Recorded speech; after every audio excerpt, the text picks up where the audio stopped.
Assalamualaikum warahmatullahi wabarakatuh dan selamat pagi. Okey, pada hari ini, cikgu harap semua bersedia untuk pengajaran pada hari ini.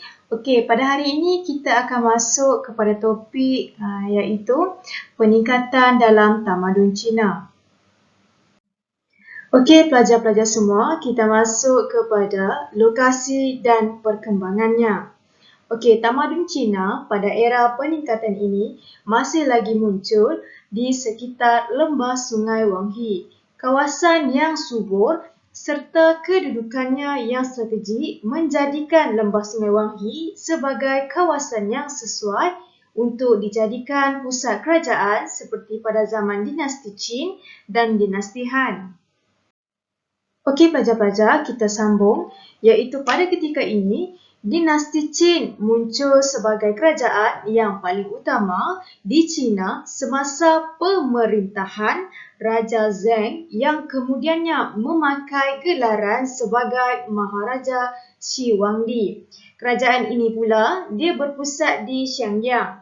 Dinasti ini wujud antara tahun 221 sebelum Masihi sehingga tahun 206 sebelum Masihi.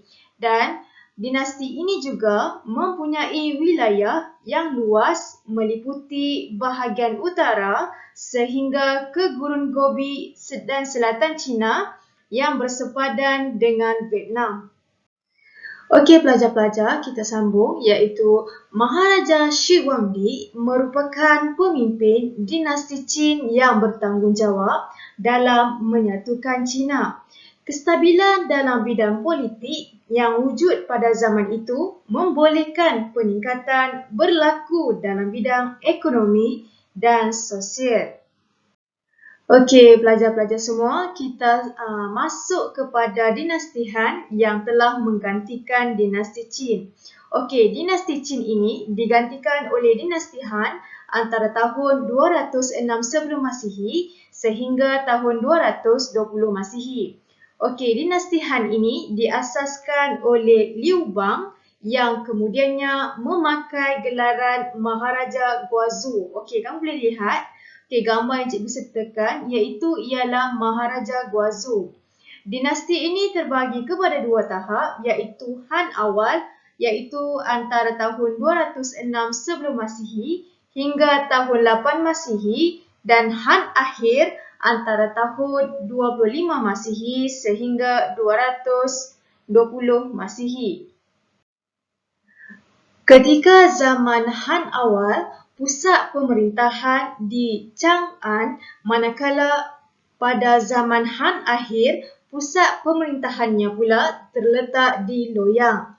Okey, dinasti Han ini telah menunjukkan peningkatan dalam bidang perdagangan yang melalui pembukaan laluan sutera, bidang pentadbiran dan bidang sosial ketika zaman pemerintahan Han Wu yang memerintah antara tahun 140 sebelum Masihi sehingga 87 sebelum Masihi. Okey pelajar-pelajar, kita tengok kepada laluan sutera. Okey, laluan sutera ini merupakan laluan perdagangan daratan yang terpanjang di dunia melibatkan China sehingga Empire Rom. Okey, dinasti Han ini juga terkenal dengan melaksanakan sistem pemilihan pegawai perkhidmatan awam sebagai sebahagian daripada perkembangan dalam sistem pendidikan.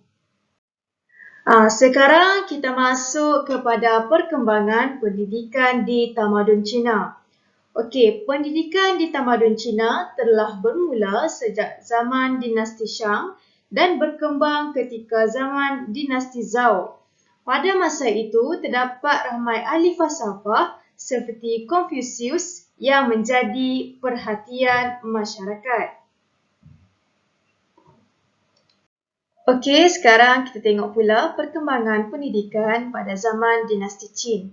Okey, pada zaman dinasti Qin, pendidikan lebih menekankan kepada aspek pemahaman perundangan yang diasaskan oleh Han Fizi yang lebih mengutamakan kepada ketegasan undang-undang bagi mengawal tingkah laku manusia. Sistem pendidikan pula menjadi lebih tersusun apabila Maharaja Shivangdi menyeragamkan sistem tulisan yang digunakan pada dinasti Qin tersebut. Kita tengok pula perkembangan pendidikan yang berlaku pada zaman dinasti Han. Okey, sistem pendidikan pada dinasti Han ini diperkukuhkan melalui penubuhan sekolah tinggi di Chang'an.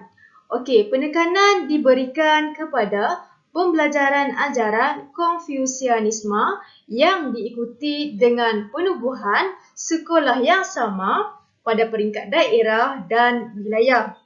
Okey, sistem pendidikan semakin bertambah baik dengan adanya teknologi pembuatan kertas daripada campuran kulit pokok, serpihan rami kain dan jaring oleh Cai Lun.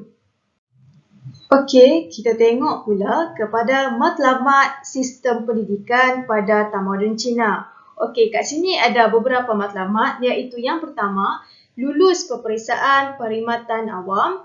Yang kedua, mengekalkan ajaran Konfusianisme. Yang ketiga, memupuk nilai moral dan etika. Dan yang keempat, memilih pegawai kerajaan. Serta yang terakhir, membezakan golongan elit dan golongan rakyat.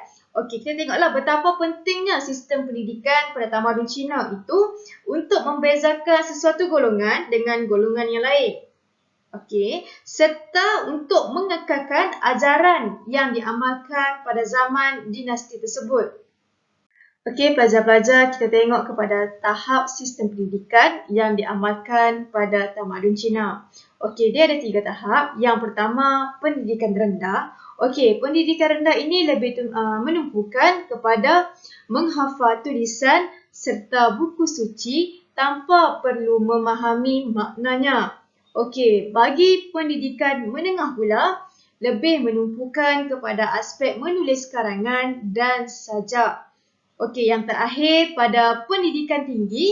Okey, pendidikan tinggi ini menekankan kepada menterjemahkan dan menginterpretasikan buku suci serta pelajaran berkaitan etika upacara, adat istiadat dan tanggungjawab rakyat kepada raja dan negara. Okey, pelajar-pelajar semua. Okey, sini kita tengok pada tahap pendidikan ni lah. Dia ada 3 macam cikgu cakap tadi. Yang pertama rendah, menengah dan tinggi. Okey, setiap tahap-tahap ni dia ada fungsi-fungsi tersendiri untuk untuk memudahkan rakyat ini melalui sistem pendidikan yang diamalkan pada tamadun Cina. Okey. Okey, pelajar-pelajar, kita tengok kepada aspek peperiksaan. Okey, peperiksaan perkhidmatan awam merupakan komponen yang paling penting dalam sistem pendidikan dan kehidupan masyarakat di China. Okey, peperiksaan membolehkan seseorang menerima penghormatan dan meningkatkan taraf sosial ke arah yang lebih baik. Okey, sistem pendidikan ini pula yang awal diperkenalkan ketika pemerintahan Maharaja Wu dalam dinasti Han pada tahun 29 sebelum Masihi dan kekal hingga tahun 1905 apabila dimansuhkan oleh Maharani Dewagar Sichi. Okey, sekarang kita tengok kepada ciri-ciri sistem peperiksaan perkhidmatan awam. Okey, ciri yang pertama, peperiksaan yang sangat kompetitif. Okey, ciri yang kedua, hanya lelaki yang dibenarkan menduduki peperiksaan tanpa mengira latar belakang dan status sosial. Okey, ciri yang ketiga, mengekalkan tradisi dan budaya Cina, terutamanya ajaran Konfusianisme. Okey, ciri yang terakhir, larangan terhadap sebarang bentuk perubahan bagi mengekalkan keaslian tradisi yang diamalkan di Cina. Okey, kita tengok macam mana peperiksaan itu dilakukan serta ciri-ciri peperiksaan itu berlangsung kepada rakyatnya. Okey, lulus dalam peperiksaan merupakan matlamat utama pendidikan bagi seorang anak lelaki. Okey, seorang calon yang berpotensi akan menerima tajaan daripada penduduk kampung. Okey, sistem peperiksaan yang diamalkan ini dikawal dengan sangat ketat. Sistem ini juga turut dilaksanakan di seluruh empayar dan mereka juga yang didapati meniru akan dikenakan hukuman. Bagi mengelakkan sebarang penipuan yang berlaku pada peperiksaan yang dijalankan, calon akan dikurung sebelum peperiksaan itu berlangsung. Hanya mereka yang lulus dengan cemerlang akan diserap ke dalam sistem perkhidmatan kerajaan.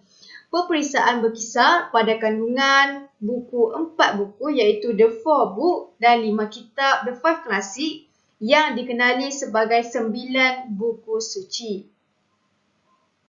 Okey, kita masuk kepada tahap pendidikan. Okey, tahap pendidikan yang pertama iaitu Siucai dijalankan pada peringkat daerah, terbuka kepada semua orang, diadakan 2 kali setiap 3 tahun. Tempoh peperiksaan ialah sehari.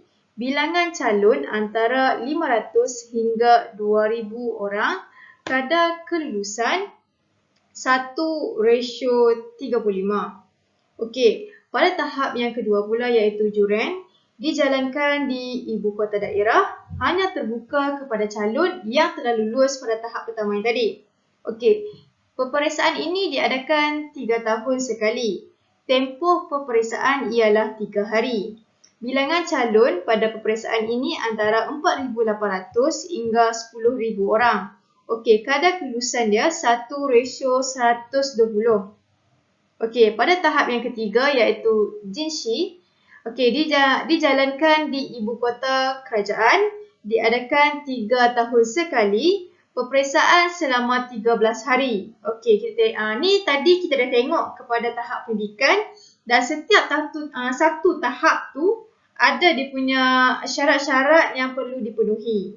Dan kadar kelulusan pada setiap tahap tu adalah berbeza. Okey, kamu semua faham? Mereka yang lulus dalam peperiksaan ini akan diserapkan ke dalam perkhidmatan awam kerajaan serta memperoleh pelbagai keistimewaan berdasarkan kepada tahap kelulusan mereka. Okey.